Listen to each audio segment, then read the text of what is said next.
Hello and welcome back to another episode of Insufferable with me, your host, Lindsay. How as always. Forgive me for I am a hot mess today. I have a lot going on schedule wise, lots of deadlines and time crunches, which is always really annoying. But hey, I'm grateful to be busy. I'll say that. Manifestations are brewing. Okay, abundance is flowing, and I am, grateful for all of it. But yeah, getting down to the wire today to record this episode, which is already a day late on my record schedule.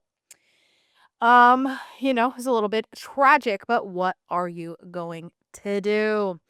Happy to be back. We are episode 12. Now, I did say that episode 12 was likely going to be the last episode of season 1 of the pod, and then season 2 I would start having guests on the show.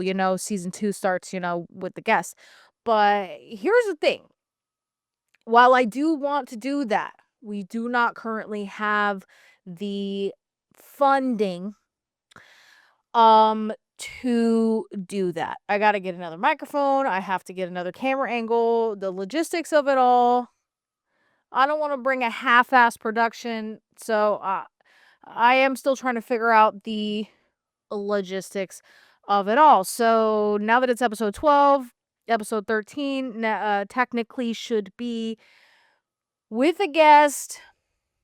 I cannot guarantee that. You might see me next week, episode 13, sitting here all by my lonesome again. If you want to invest, if you want to be an investor in this shit show that I've been doing, more power to you, king or queen or they, them. If you want to send money to the pod, I would absolutely accept that. Okay. And then we could get the production value up a little bit. But as of right now, I'm still working on a $0 budget. Okay. I got that text from Chase this morning talking about your account has dipped below blank balance. So you might want to check that out, girl. And we are only at the 8th of the month, which is not good, but you know, abundance is flowing, okay? Everything I need will come to me when I need it. I am not worried. I am, I'm chilling, okay? And by chilling, I mean freaking out, low key. Listen, a lot of you guys know that I used to smoke hella weed. Okay, I used to be a stoner. And that's true. If you knew me 2 years ago and before, you would say I was a stoner. Okay, it's not my proudest moment. I still ain't got no beef with weed, but yeah, I probably smoked a little bit too much weed there for a while, but it was kind of like my whole personality. Okay, I got a Rasta peace sign tattoo at one point. That is cringe. Okay, I have since got it covered up. So don't come for me. I'm just being honest about the things that I have done in my past. So yeah, I was really big on weed. However, I quit smoking weed on a whim a little over a year ago. Like a year and maybe 5 months ago, I stopped smoking weed. Why did I stop smoking weed? Well, simply because I couldn't get the strain of weed that I was smoking at the time. As you get older, the weed now, it might as well be crack. I don't know why the fuck you 710 motherfuckers need the weed to make you feel like you're doing heroin. Weed used to be a chill, giggly little, substance. Giggle with your friends, eat some damn hot Cheetos, and chill out and watch a movie. Now, motherfuckers want to be on heroin. I mean, you should just be doing heroin if that's what it is, girl. What the hell? There are some things that you're making it seem like a gateway drug when I don't believe that weed is a gateway drug at all. But here's what you guys have done to weed. Okay? You said we don't do heroin around here. We don't do black tar. That's not really our vibe. We like a natural plant. And then you took that natural plant and you pressed it through butane into a damn wax. And in order to smoke it, you need a damn blowtorch. I mean, what have you done? What have you guys done to the substance that used to be called weed? Cannabis. Mary Jane. You've ruined it. Let's just be honest, okay? And like I said before, once you get older, you tend to get a little more paranoid when you smoke, you know? And that is the exact opposite vibe of usually why people be smoking weed. They're just trying to chill out, trying to get rid of that anxiety. Okay? But if the weed's going to give you anxiety, you probably got to let it go, girl.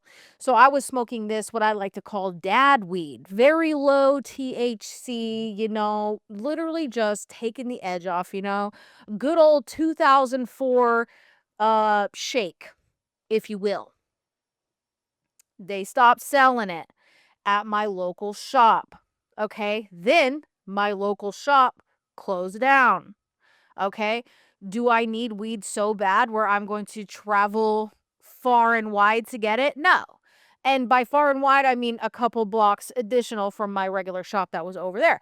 No, I will not. I do live in a city where there are shops basically on every corner, but I don't know, man. I was like, I can't. And when you go into a shop and you're like, I just want a pre-roll, and they hand you some damn cone, blunt looking thing that's covered in powder, and there's a, you know, sticky roll up of wax in between the flour on the inside, and then they embalm it, and then they roll it up in hash. You guys have to stop. It needs to stop. It is an epidemic what you have done to the weed industry, okay? I don't need to see literal crystals on the weed. I can appreciate it for what it is, you know, it's the plant is beautiful. You did really good job at growing it and breeding it with some other fucking Blue Dream, fucking OG gorilla shit, whatever the fuck. I'm just saying I'm out of the game now. I've been pushed out of the game. Okay? It's like the gentrification of weed type shit. If you need a blowtorch to smoke the thing, it's a red flag in my opinion. Okay? And I don't know, man. I'm being a hypocrite, right? Because I was a stoner for a really long time and I genuinely thought that I would never stop smoking weed. But like the rant that I just had, weed is not the same anymore. It's fucking heroin. It's damn black tar. You know? I I just don't need it anymore. So I don't smoke weed anymore. But you know what I have been dreaming of? I really want to smoke cigarettes, dude. What is that? I'm in this era of my life where I want to smoke cigs and drink Red Bulls. Why the fuck would I want to do that? You ask. Girl, I don't know. I don't fucking know. And I'm way too health conscious at this point. You know, at 35 years old, like I cannot be fucking around with a Red Bull, girl. I know that people be drinking Red Bulls. Like, I'm not judging you for drinking a Red Bull. I'm just saying, like, I am scared for my heart. You know, I'm always paying attention to my cholesterol. Okay, I be working out 4 or 5 times a week. I be boxing. I be lifting. You know, I'm having fish for breakfast now with sticky rice and cucumber slices. Like, I'm too health conscious to move back toward, because I did used to smoke cigs, you know, back in the day in my early 20s. Okay. And that's when you actually do look cool smoking cigs. You don't look cool smoking cigs in your 30s. I'm so sorry. If you guys are smoking cigs in your 30s, it's kind of giving cringe, you know? Like, you got to get your cigarette smoking years out of the way when you're young and you're going to the bar and you're kind of like, you know, you have your drink at the bar and then you go out to the patio to smoke and it's really smoky out there and that's just, you know what I mean? That's like a early 20s thing, okay? And I am sorry to tell you, it doesn't look as cool when you're doing all of those things at the bar, smoking on the patio in your 30s. I'm just saying it doesn't look cool. I am saying I do want to do it though. You know, a nice Marble 27 with a good fucking, you know, original flavor Red Bull. That's, I feel like that would heal me in a way. Although it would do the exact opposite and it would probably make me really sick. So I'm, you know, I'm not going to do it. I will not start smoking cigarettes. But I really have been wanting to smoke cigarettes, you guys. I need to, you know, cigarettes are damn $14 a pack now. What the fuck is that about? And you know, I live in California, so they tax everything here. And if it's bad for you, they triple tax it because they don't want you to do it. And they even ban the damn flavored vapes in this town. You can't even get those. And I've tried those. You know, I had a little hit of somebody's, you know, in May or whatever I was at Gay Pride, and I had a hit of one. And I'm like, I can see how this is addicting, but I was coughing up a storm, girl. I clearly haven't smoked much in over a year. I couldn't even take a hit of this blueberry yum yum, you know, nicotine situation, you know? And everyone's doing those little nicotine packs, pop it in your mouth, suck on it for hours. Okay, bro. You out here sucking on shit? Go off. I don't judge. I'm not going to judge you, but hey, the vices, it's like when you drop one, you got to get another. Okay. And I'm trying to resist the urge to get another vice. I will move Hank for you. Okay. Today, I forgot to introduce, we are joined by Hank the chicken, whom I won fair and square at the OC Fair a couple of nights ago. And by fair and square, I mean I actually didn't win, but my two friends gaslit the carny into saying that I did get 5.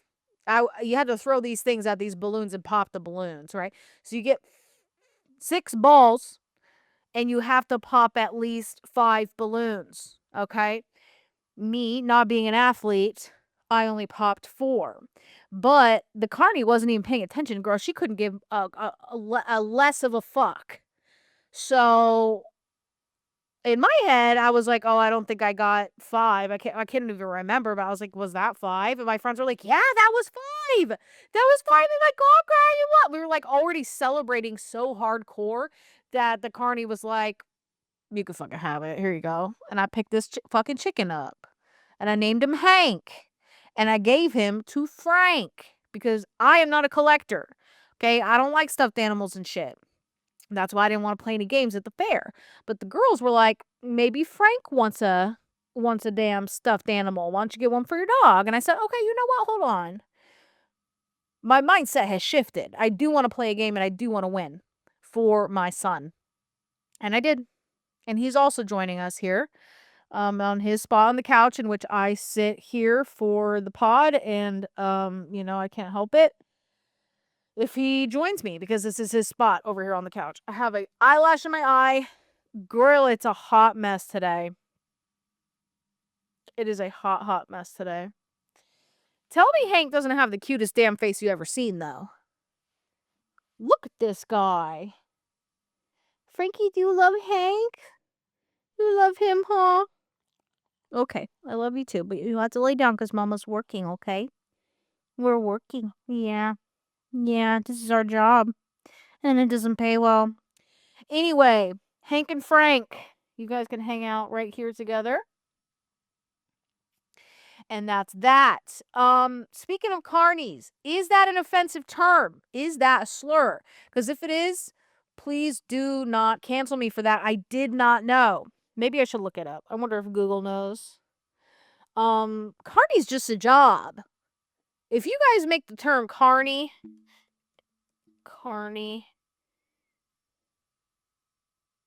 an offensive term. Not interested. Whoa, yes. The term carny can be offensive, particularly when used to describe carnival workers or in the context of professional wrestling. You know what? First of all, I don't believe the AI overview anymore, so I'm going to say that it's whatever.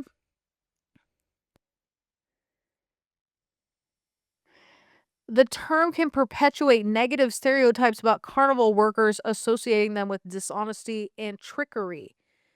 Girl, trickery? I tricked the carny into making me into thinking that I won this fucking guy named Hank right here.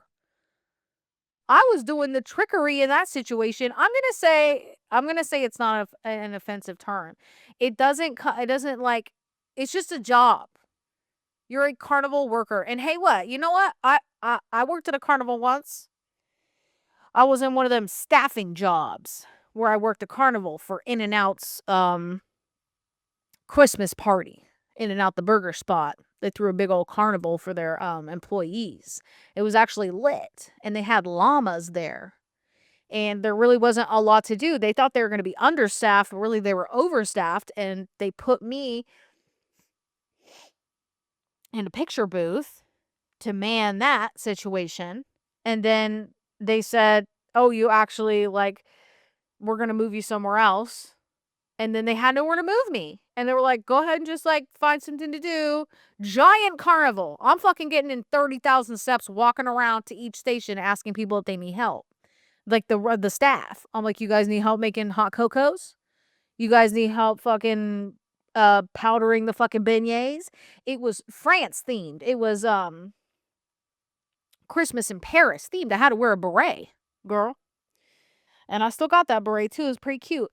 So I've been a carny at one time in my life. So coming from a carny themselves, not an offensive term. Let's go ahead and put that to sleep. I feel like the AI overview of anything on Google is just not reliable. I feel like if I put in is blank an offensive term, they would say, "Yep, anything you say actually is going to be an offensive term. Just shut the fuck up." That's what AI overview should say. So, I'm over here trying to, be receptive, remove some stuff from my vocabulary if I need to, if I'm informed of, a word that's no longer acceptable. Girl, sign me up. Take it out of my fucking vocabulary. I don't give a fuck. I don't give a fuck. It's really not that hard. It's also weird for you to want to uphold a slur. It's my right to call people blank. Bro, how fucking insufferable can you be that is like you need to defend hate speech? Get the fuck out of town. When you tell somebody like an older person, like, "Oh, you're actually not supposed to say blank." I'm not gonna say it on here. I'm not gonna be caught on camera saying no fucking slur to describe telling people not to say slurs. I don't want to get clipped. But if you tell older person like you're actually not supposed to say blank because that's actually really offensive, it that word actually stems from like the worst atrocity that ever happened to these kinds of people or types of people or whatever, and you're not supposed to say that, and they go, "You know what? At the end of the day, I could say whatever the fuck I want, and nobody can stop me." I'm like, what a weird thing to say. What a weird response to say when someone tells you, like, "Hey, this is an outdated thing that has, you know, hurt people for generations. Just stop saying it." How fucking hard is that? is is it the only thing that you talk about? Because say, like, someone, was trying to remove stuff from your vocabulary that you use all the time, and you're like, "Fuck, how am I even gonna talk about blank, blank, blank if I can't say blank, blank, blank?" Maybe stop saying blank, blank, blank, when it's offensive and racially charged. Stop talking shit. And then you wouldn't have to use those words in your vocabulary anymore. So I don't know. I think the problem is you. It always is. So, if you want to sound off in the comments and tell me the real reason why carny is offensive, I will be receptive to that and I will refrain from using that term. However, I think it's funny term. I think it's funny. Come on, Cardi. Let's go. Um, but yeah, so let me know if that's an offensive term and the reasons why. And hopefully it's valid. And you're not just making it up like AI overview. I don't know what it has to do in the context of professional wrestling. Um, Language, yeah, I don't know what it has to do. What does carny mean in wrestling? Some wrestling jargon has its origins in carnival speak or carny, the coded language that people have in traveling fairs and circuses who use around outsiders to stop them learning any of the tricks of the trade. So, I don't know. I did not know that everybody thought that carnival workers were shady. I guess that's what carny means, but at the end of the day, carny just is like you just worked a carnival. Anyway, we're gonna move on because if it is an offensive term, I am gonna get clipped pretty hard for saying it, I don't know, 58 times in the last fucking 4 minutes. So let's move on. In other news, did I talk about how I wanted to smoke cigs? Yes, I did. Um, and drink Red Bulls. I don't smoke weed anymore. Oh, I still don't have a car. How tragic is that, you guys? When my car broke down just a couple of days before my birthday, which was, a little over a month ago, um it was presented to me as a decently easy fix, okay? And I bought the parts, $116 say $16 later. I bought the part and my dad and brother fixed what they thought was wrong with it and it still wouldn't start. And so now they sort of dropped the news on me that it's like literally the engine has passed away. And I don't know if you guys, I'm not really a car person. I don't know if you are, but the engine, pretty important, pretty vital, um, part of the car. Very difficult to use the car without an engine that is working. It's not like a gallbladder. Um, it's like a brain. So, I mean, I don't know if that's a good comparison because I am not a car person, but having, being fed this information about my own car, um, yeah, engine is bad. And so while my dad is like, we probably can't fix it, I went and canceled my damn insurance for the car so I don't have to keep paying for that because that's a fucking tragedy. Um, yeah, I don't know if you can see this fly rolling around. There's always a damn fly in this house. It fucking pisses me off. So I'm gonna try to ignore it. And I hope it fucking kills itself, okay? Fly, suicide, or whatever. Anyway, yeah, the car situation is getting on my damn nerves. And it's, messed up my whole routine.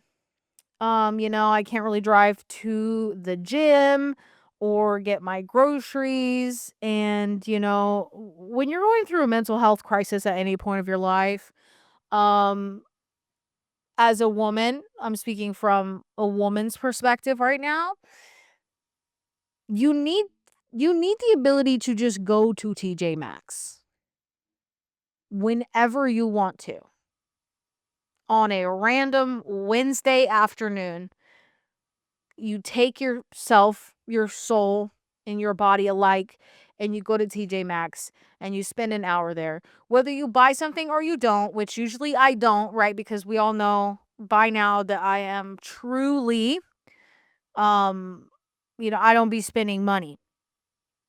We don't have a lot of money coming in, so we don't really spend a lot of money around here.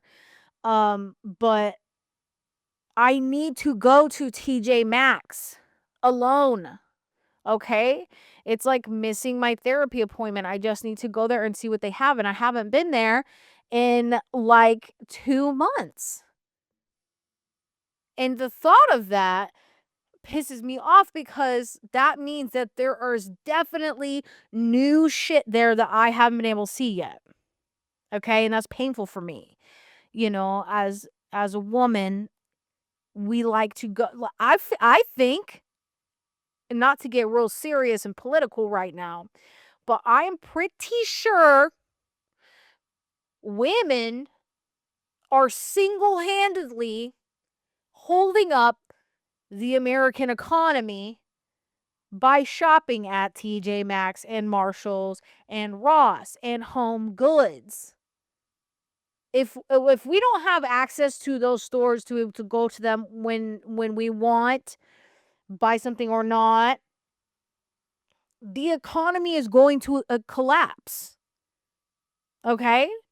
That's why women need their own cars and they need their own bank accounts and they need their own, resources and able to go to TJ Maxx whenever they fucking want to. And that's just my opinion as a political scientist. Okay? The longer I go without a car, the more in danger the American economy is. And maybe not me, because like I said, I barely even be spending money. But I don't know, maybe I need a little fucking crate to put Frank's toys in or something. Maybe Hank needs a shirt. Or maybe I can get him a little of those dog shoes that are supposed to be like Crocs. Imagine Hank in some Crocs, some dog Crocs. You know what I'm saying? Oh my God, this fly. He's trying to steal the show, and I don't like that. But yeah, I need to get myself over to Marshalls or TJ Maxx and see what they have there. That will heal me. And on days where I'm a hot mess like this, is that in some way, I would be able to schedule in a nice little TJ Maxx session for myself. Even though I do have hella fucking work to do on my computer, I got hella deadlines to hit. There's deliverables that need to be delivered. But at the end of the day, I will figure out how to run to TJ Maxx really quick and not even spend a dime.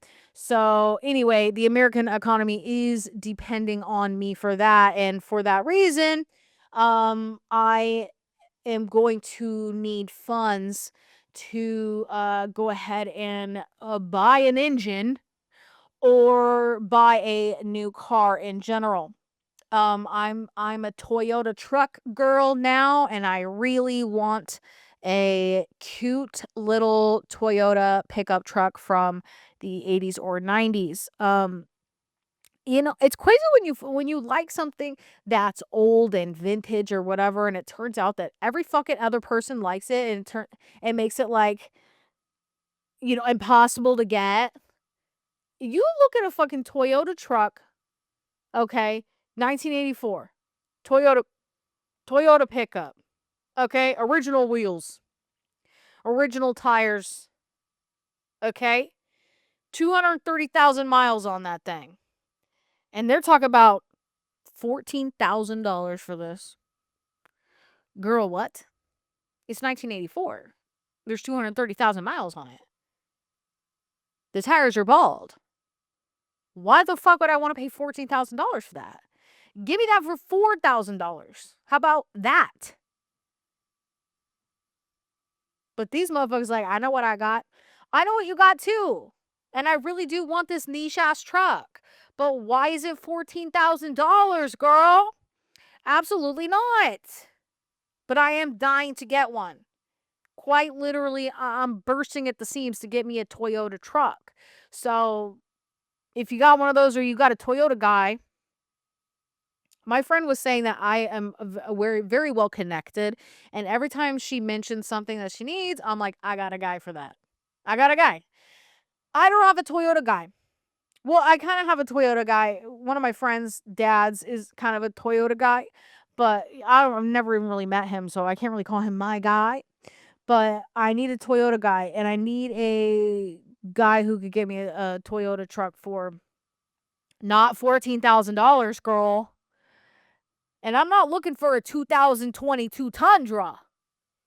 I'm looking for a 1998 pickup with big old wheels on it. And I'll get the tires myself later. If you want to give it to me with the original tires, then, fucking give me a goddamn couple bucks off. Bald ass tires. 300,000 miles. Come on, bro. I'm just saying. Oh, excuse me. I'm just saying. I'm trying to give me a truck. So, not having a car is really fucking annoying to me. And I am really over it, so to speak.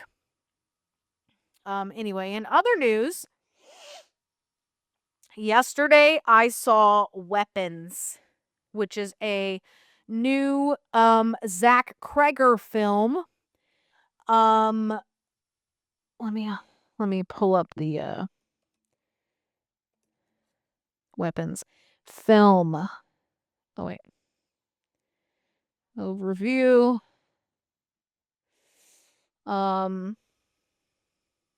I don't need the whole plot. I need the overview. When all but one child from the same classroom mysteriously vanishes on the same night at exactly the same time, a community is left questioning who or what is behind their disappearance. I do kind of want to talk about the movie a little bit here, so there will be spoilers.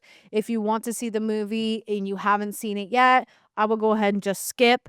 Where are we at in the recording process right now? You're about 30 minutes, so yeah, I don't know if you want to skip the remainder of the episode or whatever, but yeah, I do want to talk about some of the aspects of this film, and I will say spoilers. Anyway, we love Julia Garner. She's amazing.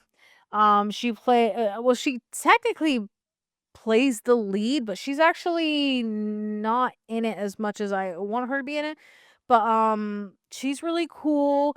Um but yeah, I think it was shot very well. So Zach Kreger, I don't know if you guys are familiar with Zach Kreger, but he is a multifaceted man who stems from the sketch comedy group Whitest Kids You Know from back in, I don't know, it really does seem like a million fucking years ago. The Whitest Kids, let me see. The Whitest Kids You Know is from 2007, and there is 5 seasons, and it's a sketch comedy show. And it's fucking hilarious. It is definitely my type of humor, and I always really The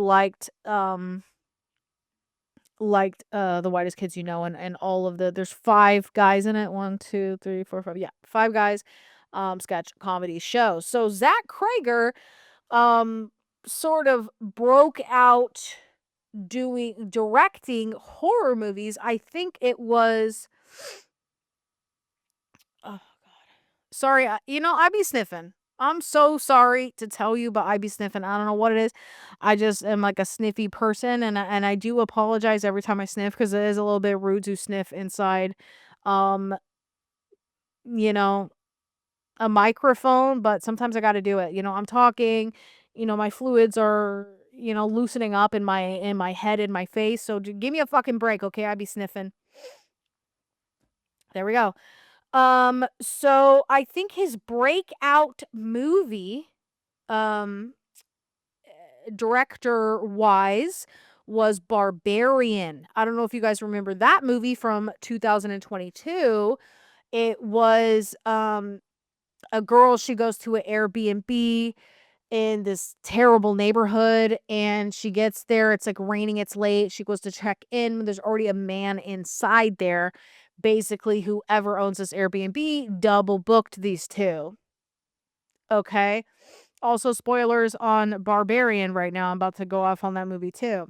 Um, in Barbarian, it's damn Bill Skarsgård, who is the man who's already there with her, booked into the Airbnb, and he's low key like, first of all, fine as hell, and secondly, he's like, you could come in, like we could stay here together, like I'm not going to be creepy, um, you know, it's raining and it's a terrible neighborhood and she's out of town, like she's not even from around here. She has nowhere else to go. So she does reluctantly go into the house to stay with him there. Um and it turns out to not be creepy. He's actually a cool guy. They kind of connect. Low-key, she wants to bang him, but it's kind of like, I don't even know this guy, but he gives her the room and he sleeps on the couch, blah, blah, blah. The next day, she goes to her work meeting, and when she comes back, she's like, oh, I need to get some, what is it, like toilet paper. And she goes to, I think, like the basement area where they keep extra supplies, and she sees like a door cut out or whatever, like in the wall. I can't remember exactly how she discovers it, but she ends up opening it. There's a tunnel underneath the house. She walks to the end of this tunnel, shouldn't be doing that kind of stuff. She sees a room that has a disgusting mattress, bloodstains on the walls, and a tripod and camera pointed at the mattress. Okay, big red flag, big scary stuff. Um, she runs back upstairs. Bill Skarsgård, he's back from his work trip or whatever, because they're both staying at the same house. She is like, holy shit, I need to go. We need to get out of here. Some shit is going on in the basement. He's like, dude, what are you talking about? You are tripping. I'll go check it out. He goes down there to check it out.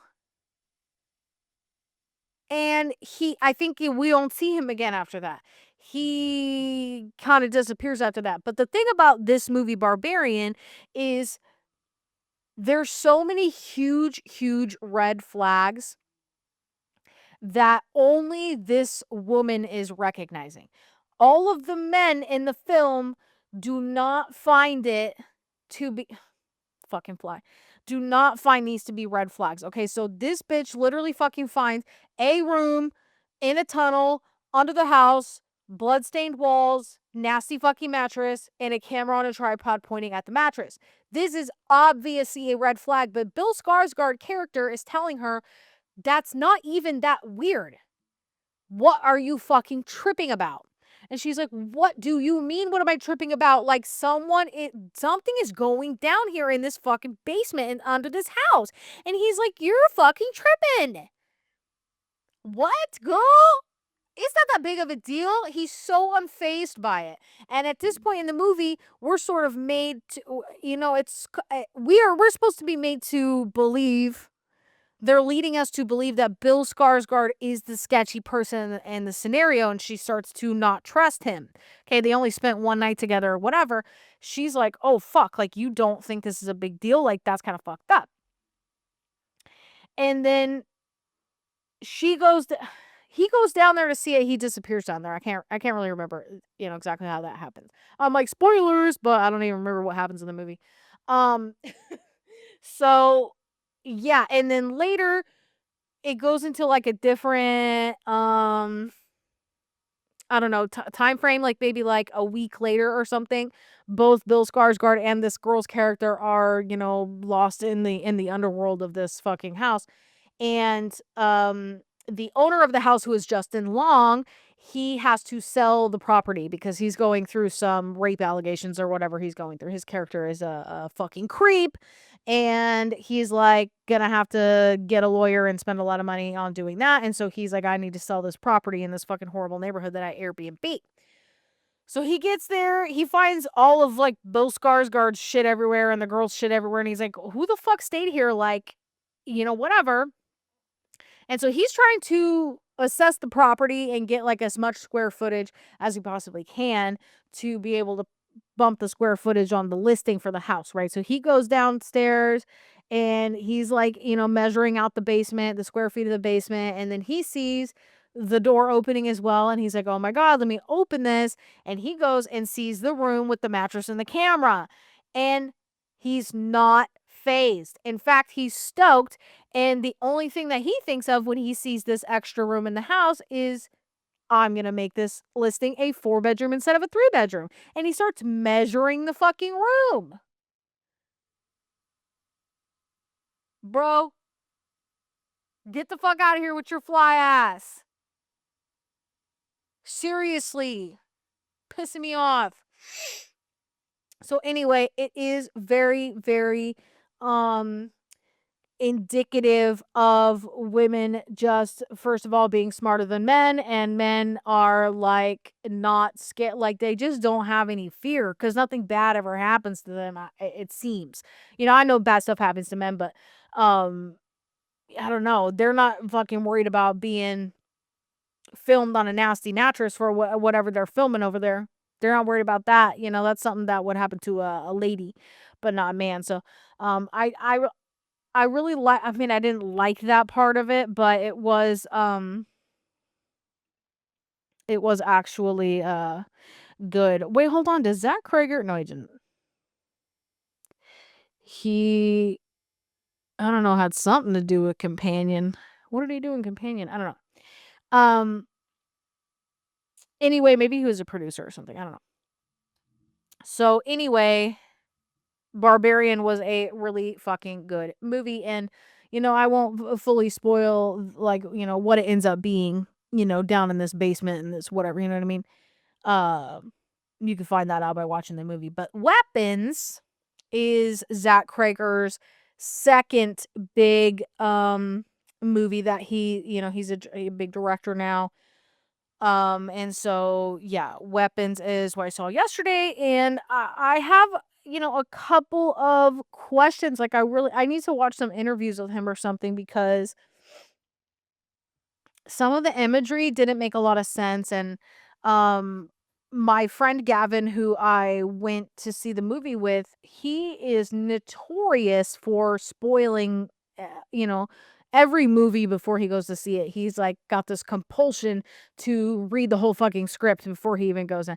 It's like kind of his thing that he does.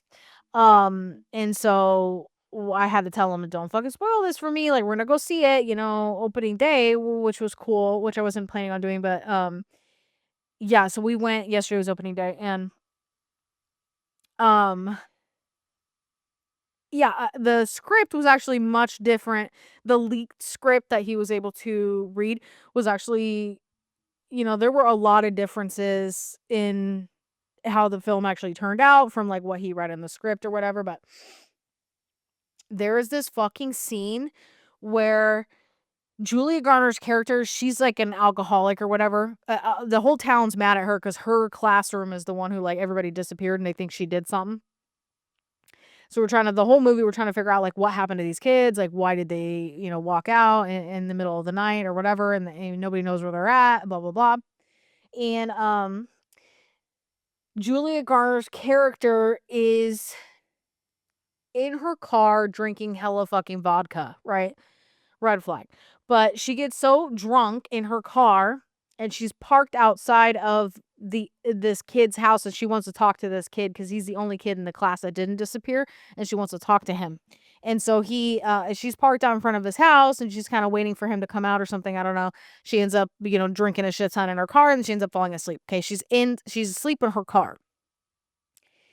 And she's passed out essentially. Like, she's asleep, but like she's drunk, passed out in her car.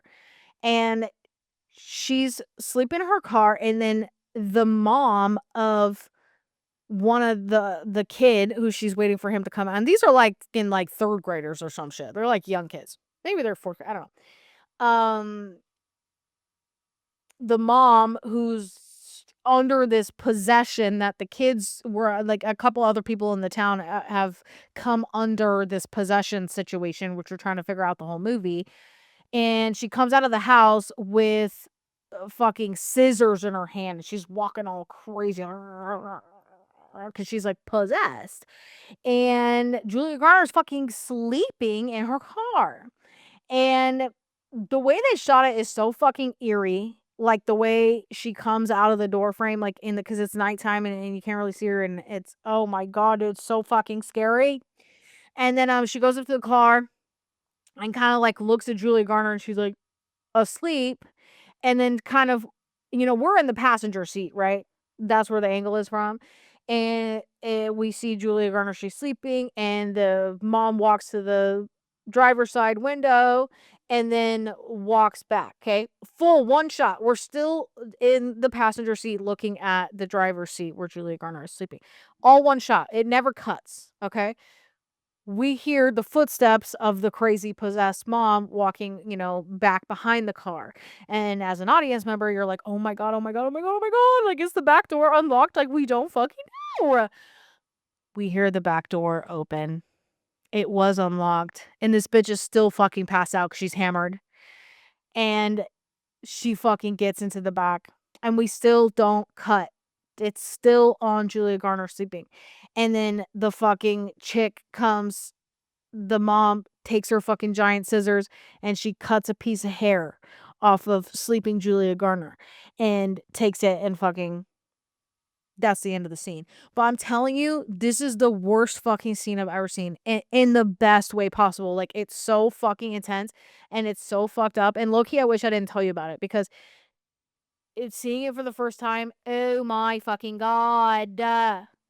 Oh my God. If you haven't seen this movie, I'm really sorry that I gave you that spoiler because that is such a good fucking scene. And it's shot so well. Like, the cinematography of the movie is phenomenal. It's dark in, a lot of scenes, and it's very bright in other scenes, and there's probably so much like underlying commentary there that we, haven't, I haven't yet developed my full, like, what I think of it. Gavin, who read the script, was saying that other people were saying that it's a play, or it's like a, not a play on, but like it has like some underlying themes of school shootings. I didn't get that. That theme did not come across to me. There is one scene where one of the parents whose kids went missing and he's kind of like, tripping out trying to find his kid.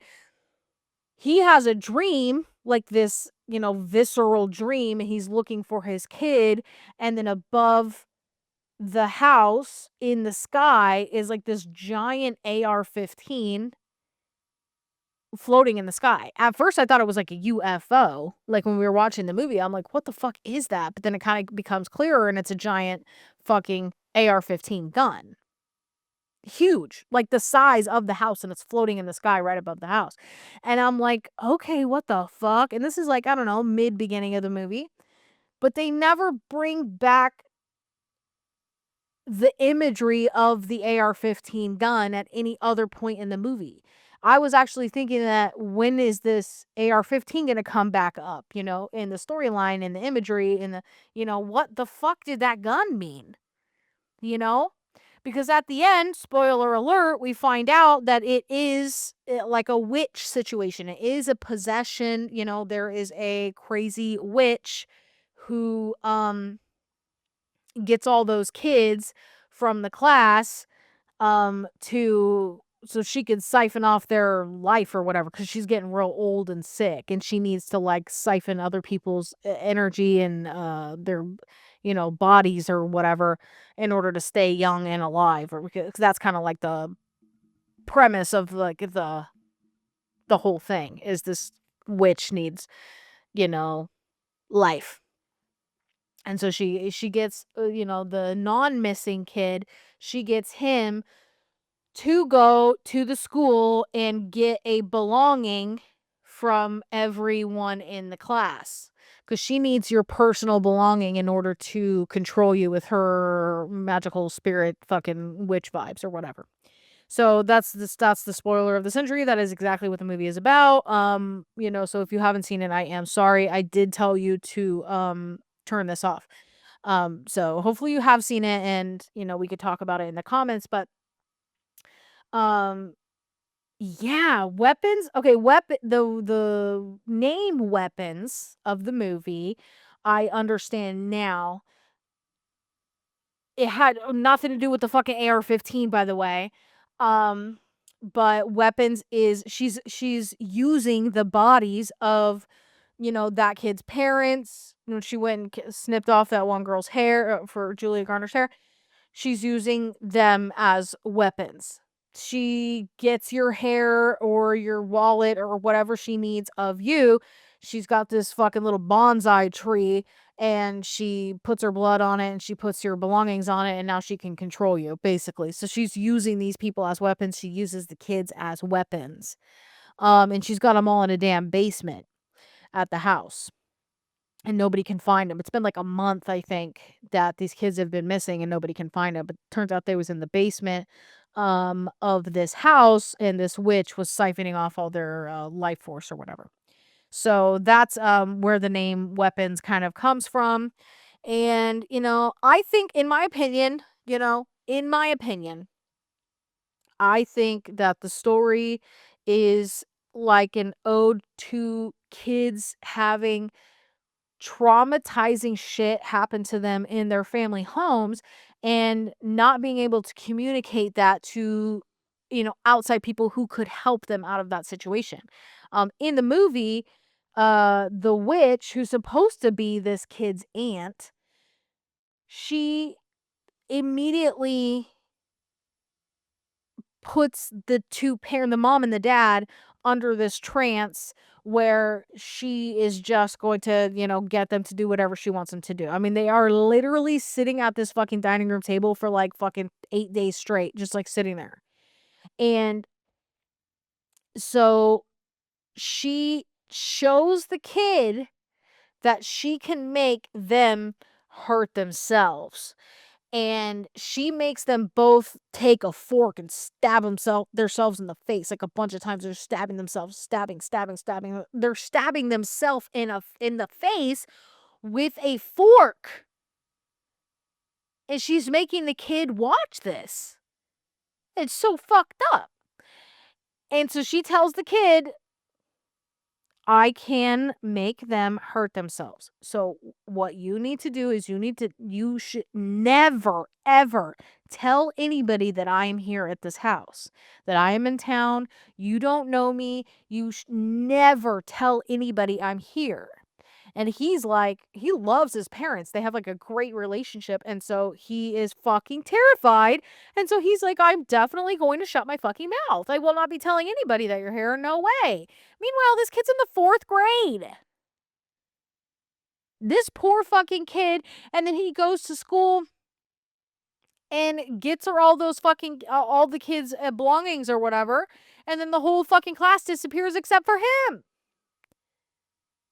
And the cops are questioning him, and the media is questioning him, and they're like, what is going on? What is wrong? Like, why didn't you go missing? Like, do you know if the kids had any plans to do this? Blah, blah, blah. And he is not talking. He is not revealing anything that has been happening behind the doors of his home. They go to his home, and the damn fucking windows are, they got newspaper lined in them, can't even see inside. And he's too scared to tell anybody that this witch is in his house controlling his family and stole all his classmates.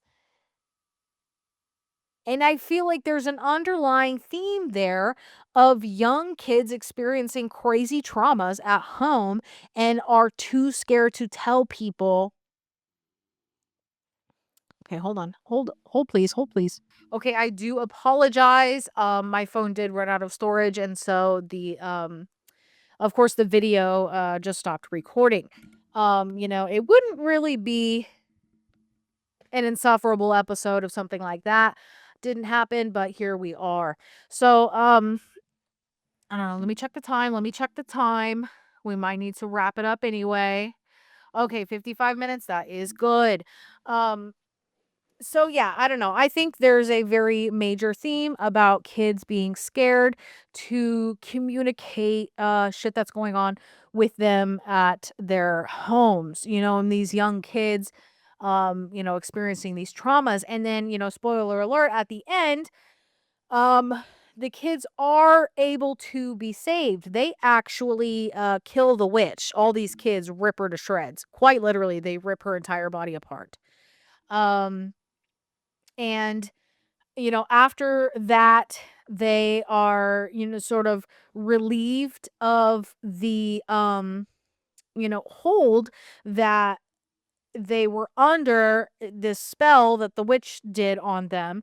But once the spell is released, when the witch dies, they are a shell of who they once were. I mean, they are reunited with their families, but they are not the same at all. They have been under this spell, sitting in this deep dark basement for like a month or something. I can't remember exactly what the time frame is, but several weeks. And the police are still looking for them. And so it's yeah, it's they are reunited with their families, but yeah, at what cost? At this point they are sort of never going to recover from, being under this fucking spell for the last month.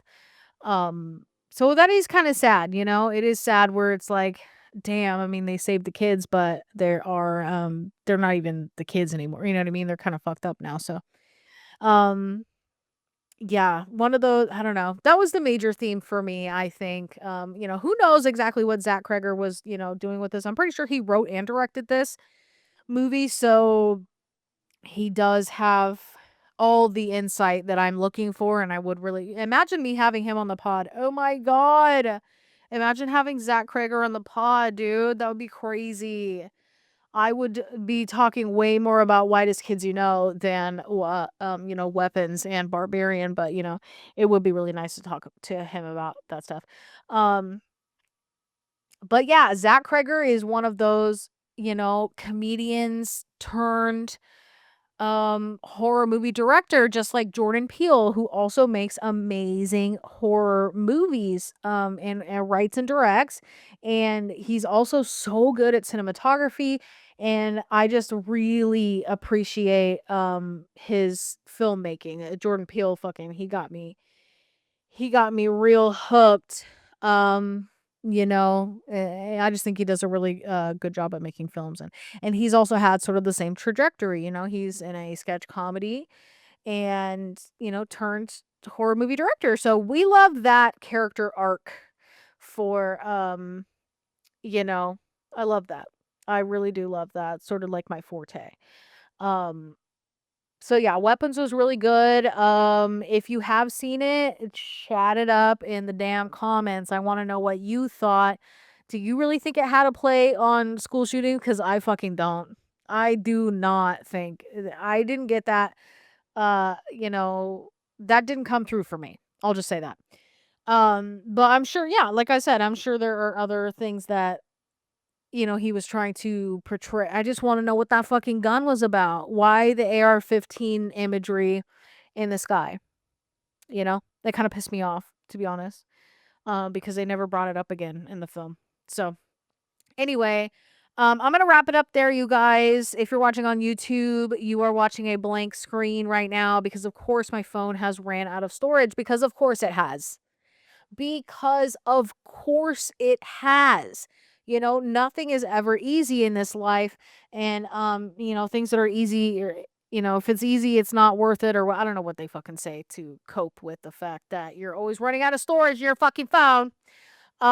So yeah, I'm gonna have to do a lot of moving around and get back to work on all of the deliverables that I need to get delivered. So thank you guys so much for tuning in to episode 12 of Insufferable with me, your host Lindsay Howe. Please subscribe to the YouTube channel, and follow the show on Spotify and Apple Podcasts.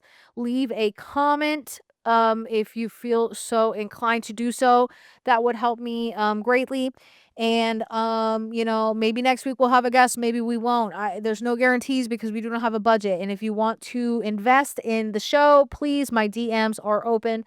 My email is open to receive money and funding from you. or your rich uncle or whatever, however it works out. Um, Thanks again, and I will see you next week. Bye.